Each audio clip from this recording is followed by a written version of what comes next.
What if the only way to truly become your own dream self is to first completely destroy the old you? Moving to a new country forced me into this bizarre paradox. To rebuild my identity from zero, I had to let go of everything I thought I was. If you are struggling with any of these, I hope I can show you a glimpse of that achievement feeling and optimism.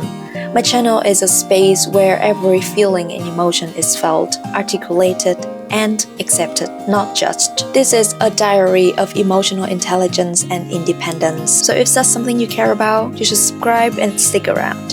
The unsettling feeling of I'm here, now what? Germany was a goal for me for the longest time, but it turned out to be the start of a completely unknown journey. I felt a deep sense of fear asking the question, what to do next, and finding no answer in me. It was just a void. All the questions I thought I knew the answers to now feel unsolved all over again.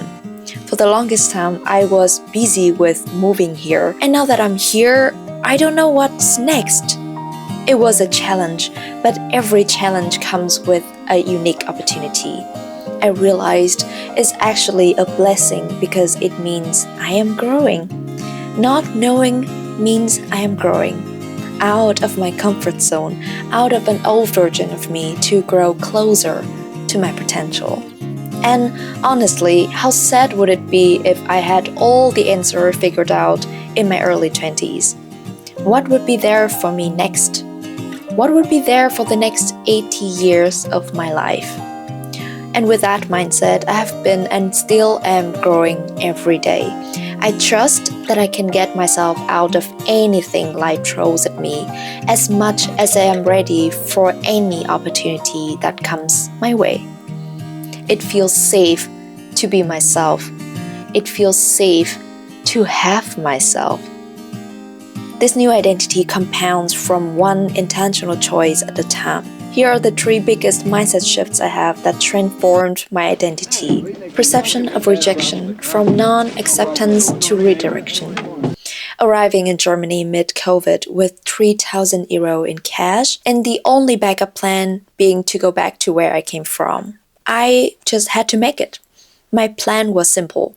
Find a job that allows me enough time to study and have a good grade, while doing tons of volunteering to build my portfolio for a scholarship. But the situation was, I wasn't fluent in German for office jobs, and I was physically weak for strength-demanding labor.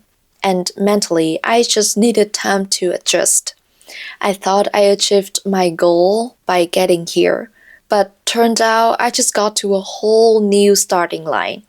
At home, I was used to white-collar jobs like tutoring or private classes. I had a status and flexibility. No one was going to say no to me. Life was on my side, and I was up to an easy life with the road wide open. My uni transcript would get me into every single workplace I applied to, and I wouldn't have to worry about making rent or doing chores because I would be living with my parents. Sure, I wasn't happy, but that lifestyle was all I knew of, and it was the foundation for my identity. Starting over meant giving up all those advantages. I was almost too proud to apply for jobs like being a cashier, waitress, or hotel maid. I felt like these jobs weren't up to my potential. And then it hit me. I got refused by all of them. Never in my life had I heard that many no's in such a short time. It shattered my ego into 1,000 pieces. I really took it personally and thought I wasn't enough. I had no choice but to work as a cleaning lady at my host father's company, thanks to his connection. I cleaned constructions and staircases. It was the darkest moment in my life, not because of the job itself, but because it's brought me a new perspective. I am really starting over. The perk of this cleaning job, however, was that I had time to listen to audiobooks, which gave me ideas for my scholarship application and job interviews later. My ego took another hit when I applied to be a self-manager at Lidl. Better pay, but I had to carry heavy packages and actually talk to people at a supermarket located in the middle of nowhere and almost impossible to get to without a car. I got fired after a month because I really wasn't cut for it. In other words, I was too meany for a mini job in Germany. It hurt, but the compensation was good, so I took it. And I took it also because there was nothing I could do about it.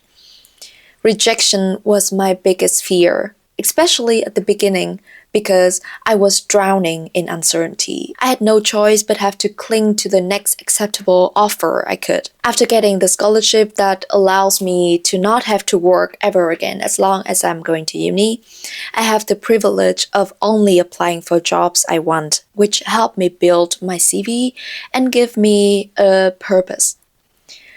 By coming through this, I knew that rejection is just redirection.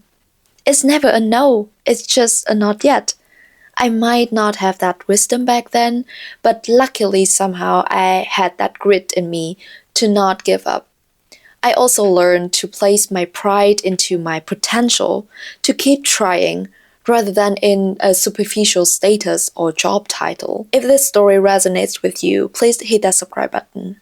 I'm building this channel to be a diary for all of us navigating these uncertainties and transitions, and I'd love to have you in the community. Perception of money, being rich is far more different than being wealthy. I am not rich, but I am wealthy because I have one thing that people with much higher income than me would never have: enough. Before getting the scholarship, living below my means was a prolonged stress.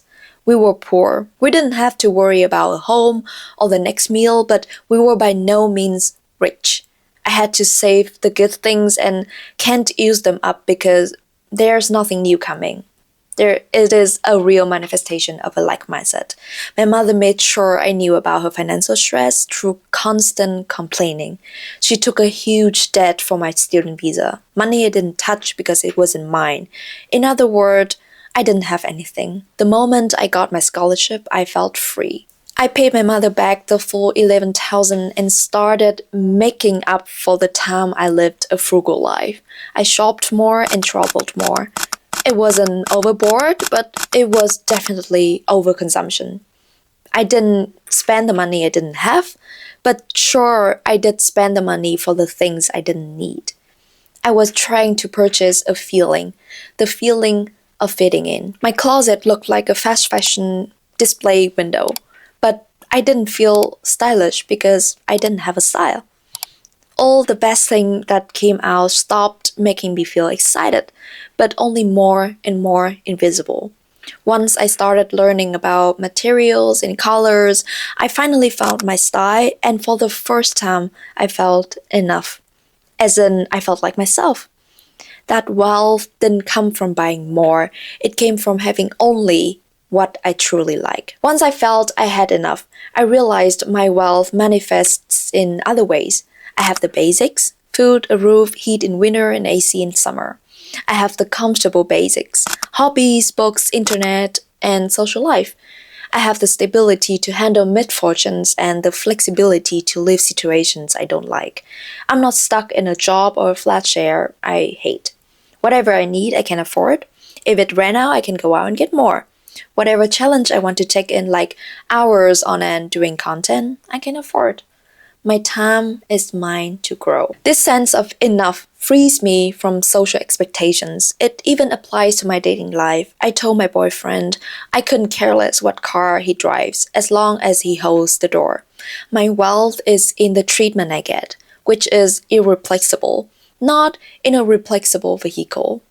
You can be car rich or clothes rich, but being wealthy is doing what you want when you want for yourself, not for your ego. Perception of time is the only thing that I have, but also never really have. We tend to focus on what we don't have when we're young. But time is the only thing we can't get more of, and at the same time, have just as much as any wealthy person does. If you can't control your time and spend it doing what you love, you might be rich, but you'll hardly feel wealthy. Before, I didn't care if I drove 2 hours in traffic to tutor for 90 minutes just to earn a little bit more money than the job at the cafe next door. Money was the only variable. I had no chores, no hobbies, and I didn't care about my health or my sleeping schedule. I just wanted to afford things that might buy me respect. And later on, even after the scholarship, I didn't know how to value my time. I just let it go by. A side effect of COVID, maybe, but I spent days without being aware of what I was doing for my future self. I didn't spend money overboard, but I spent my time as if I'd never run out of it. I knew every viral meme and trending audio, but for what? A 2-second feel-good moment. The hamster wheel goes on. I was wasting time on bad things and good things alike. I spent hours studying inefficiency, making pretty notes for no reason, just to get an average grade. I wasted the gift of the scholarship because spending hours was the only way I knew how to work. Every minute I wasn't studying, I'd be scrolling. Or every minute I was supposed to study, I might be as well scrolling. This reduced my attention span and increased my stress about the work I wasn't doing. I didn't give any value to my time, so basically it wasn't worth anything. Now I give myself an hourly rate, say 50 euros for 5 years of experience in studying. If I spend an hour studying, I have earned that 50 euro by saving myself the future stress of failing. And if I failed a test and have to wait a year to retake it, the math is 50 euros times 40 hours times 4 weeks times 12 months. That's the cost of not studying now. I apply the same logic to everything I do on the daily basis and priorities. Content I consume, books I read, hours I spend at the gym, people I meet. Time will go on no matter what I do or not do, so I'd rather go in the direction I actually want to go. If spending an hour now saves me stress for weeks and days later, or gives me a few more years of healthy life, I'm spending that hour. One thing that helps me counter procrastination is knowing that the hard time I have starting a task is just me hiding from an uncomfortable feeling.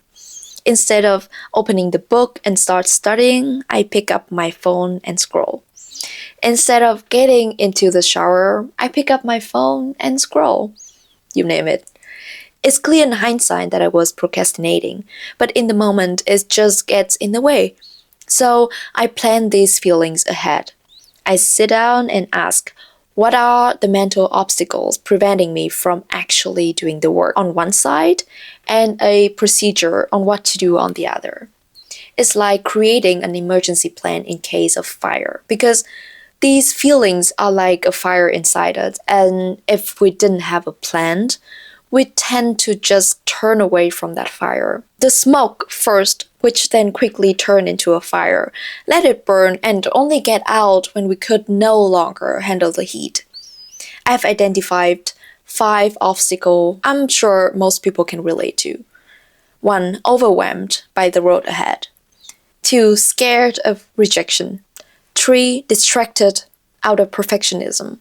4. Unsafe in failure and struggle. And lastly, angry or frustrated of the past. Identifying these blockages reminds me that I'm not in a life or death situation. There is no real danger to my identity. I can ground myself again, and most of the time, the shadow of the fear is much scarier than the emotion itself once you bring it into light.